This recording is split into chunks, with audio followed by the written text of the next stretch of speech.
మంచి స్నేహబంధం అనే కథ గురించి ఈరోజు మా పాప చెప్తుంటే విని చాలా ముచ్చట అనిపించింది. అందుకు షేర్ చేసుకోవాలనిపించి చెప్తున్నాను. ఒక అడవిలో ఒక కాకి, ఒక నక్క, ఒక సింహం ఉండేటి అన్నమాట. అయితే ఒకరోజు ఒక కాకి వచ్చేసి అడవికి రాజు అనే సింహం గారు, రాజుగారు, మీరు కానీ ఎడారి ప్రాంతానికి వస్తే అక్కడ నేను ఒక పెద్ద వంటను చూశాను.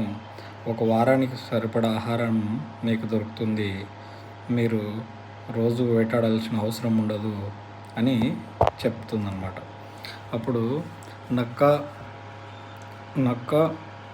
సింహము, కాకి మూడు ఎడారి గుండా నడుచుకుంటూ వెళ్తాయి. కాకి మాత్రం పైన ఆకాశంలో వెళ్తూ ఉంటాయి అన్నమాట. ఇవి రెండు నడుచుకుంటా వేడికి కాళ్ళు కాలి కింద పడిపోతాయి. దాహం వేస్తూ ఉంటుంది. నడవలేక పరిస్థితి చేదాటిపోయింటుంది అనమాట. సింహంగా నడవలేకుంటుంది. నాకు కూడా అంతంత మాత్రమే నడుస్తుంటారు అనమాట.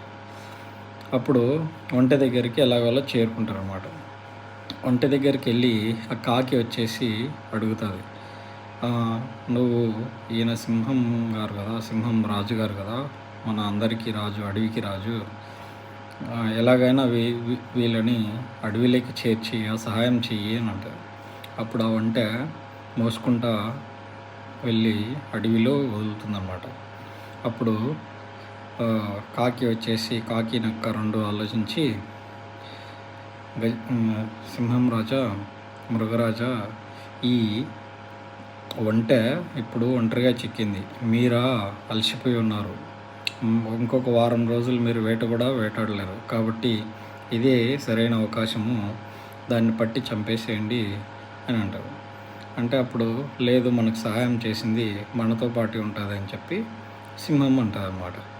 అప్పుడు ఎలాగైనా ఆ ఒంటిని చంపించాలి అనుకొని కాకి నక్క ఒక పథకం వేసాయన్నమాట. పోనీలే రాజుగారు, మీరు ఎలాగో ఆకలిగా ఉన్నారు, మీరు మా మహారాజు, కాబట్టి నన్ను తినండి అని కాకి అంటే, నక్క వచ్చేసి నన్ను తినండి, లేదు నన్ను తినండి, మీ ఆకలి తీర్చుకోండి అని అంటారు. వాళ్ళ ఉద్దేశం ఏంటంటే ఎటు తిరిగి ఒంటెని తినండి అని చెప్పి.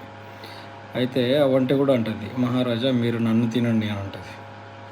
సరేలే, వరుస క్రమంలో ఏది చిన్నదైతే దాని ప్రకారం తిందాము, ఫస్ట్ కాకిని రమ్మను, తర్వాత నక్కని రమ్మను అంటారు. అయ్య బాబోయ్ అని ఆ నక్క కాకి రెండు పారిపోతే ఒంటె సింహము మంచి స్నేహంగా కలిసి ఉంటాయి.